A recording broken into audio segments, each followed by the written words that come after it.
औज़ुबिल्लाहिमिनश्शैतानिर्रजीम बिस्मिल्लाहिर्रहमानिर्रहीम अस्सलामु अलैकुम and welcome to my channel. दोस्तों, आज की इस वीडियो में मैं आपके लिए लाया हूँ एक बहुत खूबसूरत पोइम जिसका नाम है द ओल्ड वमन। इस नज़म को एक अमरीकी पोइट है जोसेफ कैम्पबेल, उन्होंने लिखा है। जोसेफ कैम्पबेल 26 मार्च 1904 को पैदा हुए और 30 अक्टूबर 1987 को वफ़ात पा गए। ये एक अमरीकी पोइट है। इस नज़म में वो हमें बुढ़ापे की उम्र के हवाले से बता रहा है कि बूढ़े लोगों की अपनी एक खूबसूरती होती है, अपना एक मज़ा होता है। बूढ़े लोग बहुत ज़्यादा मुश्किलात बर्दाश्त कर लेते हैं अपने बच्चों या नौजवानों को सही रास्ता दिखाने और उनको बड़ा करने के लिए वो बहुत तकालीफ से गुज़रते हैं। और फिर वो बच्चे जिनके लिए वो सख्त मेहनत करते हैं, वो उनके सोचों और ख़यालातों पर पानी फेर देते हैं और उनसे दूर चले जाते हैं। ये एक बहुत ही खूबसूरत पोएम है, तो स्टार्ट करते हैं। स्टेंजा नंबर फर्स्ट है, as a white candle in a holy place.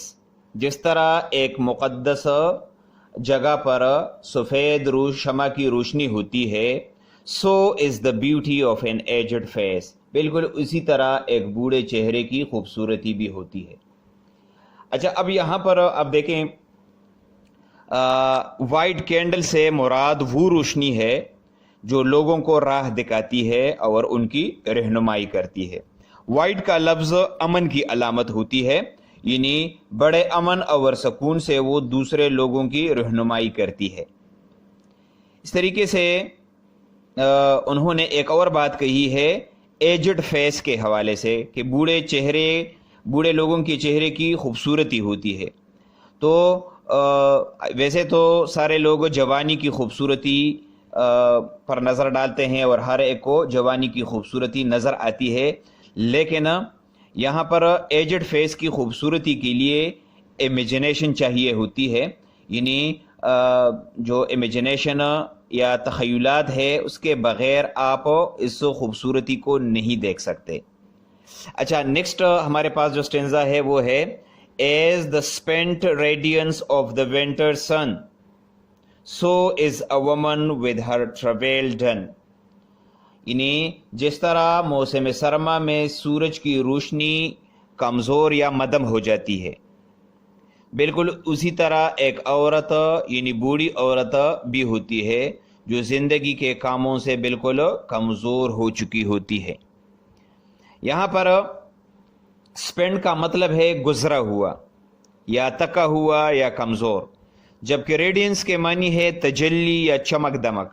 चूँकि मौसम सरमा की रोशनी मौसम गर्मा की तरह तेज़ नहीं होती, इसलिए उस रोशनी के लिए तका हुआ या कमज़ोर का लफ्ज़ इस्तेमाल किया गया है। हम इस तरह भी कह सकते हैं कि चूँकि हीट ताकत और जवानी की अलामत है जो कि मौसम गर्मा की सूरज में होती है, और मदम या कमज़ोर हरारत बुढ़ापे की निशानी है, यानी बूढ़ी औरत ने अपनी जवानी की ताकत अब खो दी है और अब वो कमज़ोर हो चुकी है। इस तरह ट्रैवल का मतलब है मशक्क़त करना, मेहनत का काम करना, यानी इस बूढ़ी औरत ने अपने हिस्से की मशक्क़त और मेहनत की है। जिस तरह सूरज ने मौसम गर्मा में अपनी भरपूर ताकत से मेहनत की थी और रोशनी हीट और रोशनी हर जगह पर पहुंचाई थी, इसी तरह बूढ़ी औरत ने भी अपनी जवानी में बहुत मेहनत की थी।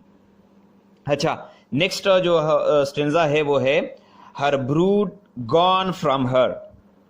उसके बच्चे उससे जा चुके हैं। And her thoughts as still. और उनकी सोच और ख्यालात अब ऐसे खामोश हैं, as the waters under a ruined mill. जिस तरह एक तबाहकुन चक्की के नीचे बहने वाला पानी होता है। अच्छा, यहाँ पर ये जो लफ्ज़ इस्तेमाल किया गया है, ये जो फ्रेज़ है ब्रूड गॉन फ्रॉम हर, यानी इसका मतलब हम लोग समझते हैं कि बाज़ बच्चे अपने वालिदैन की रहनुमाई और उनके लिए उनकी मेहनत व शफ़क़त को नहीं देखते, या उनके लिए उन्होंने जो मेहनत और मशक्क़त की होती है उनको वो नहीं देखते और अपने वालिदैन को बुढ़ापे में छोड़ देते हैं। इस तरीके से हर थॉट स्टिल का मतलब है सोच और ख़यालात का खामोश होना। اس کا مطلب یہ ہے کہ جب انہوں نے پوری زندگی جس کو راہ دکھائی، جس کو چلنا سکھایا، وہ ان کو چھوڑ کر چلے گئے، تو اب ان کی سوچ اور خیالات کیسے ہوں گے؟ اب وہ کسی کے لیے کیا سوچ رکھیں گے؟ اچھا، تو یہ تھا یہ پوئم۔ اب چلتے ہیں اس کے لٹریری ڈیوائس کی طرف۔ پوئم کے اندر ٹوٹل 3 سٹینزاز ہے اور ٹوٹل 12 لائنز ہیں۔ فرسٹ سٹینزا میں سیملی کا استعمال کیا گیا ہے۔ سیملی کسے کہتے ہیں؟ سیملی وہ فگر آف سپیچ ہے جس میں 2 چیزوں کا آپس میں موازنہ کیا گیا ہو۔ انگریزی میں ایز یا لائک کے الفاظ سیملی کی پہچان ہوتی ہے۔ فرسٹ سٹینزا میں بوڑھی عورت کے چہرے کا موازنہ سفید شمع کی روشنی سے کی گئی ہے۔ اس طریقے سے جو سیکنڈ سٹینزا ہے اس میں تکی ہوئی عورت کا موازنہ موسم سرما کے مدم دھوپ سے کی گئی ہے، جبکہ تھرڈ سٹینزا میں بھی ایک سیملی ہے، اور وہ سیملی ہے بوڑھی عورت کی ساکن اور خاموش سوچ کا موازنہ وہ پوئٹ کر رہا ہے چکی کے نیچے بہنے والا خاموش پانی سے۔ تو یہ تھا آج کا ہمارا ٹاپک۔ امید ہے آپ کو اس کی سمجھ آ گئی ہوگی۔ کسی بھی جگہ پر کوئی مسئلہ ہو تو آپ کمنٹ میں پوچھ سکتے ہیں۔ Thank you for watching. اللہ حافظ۔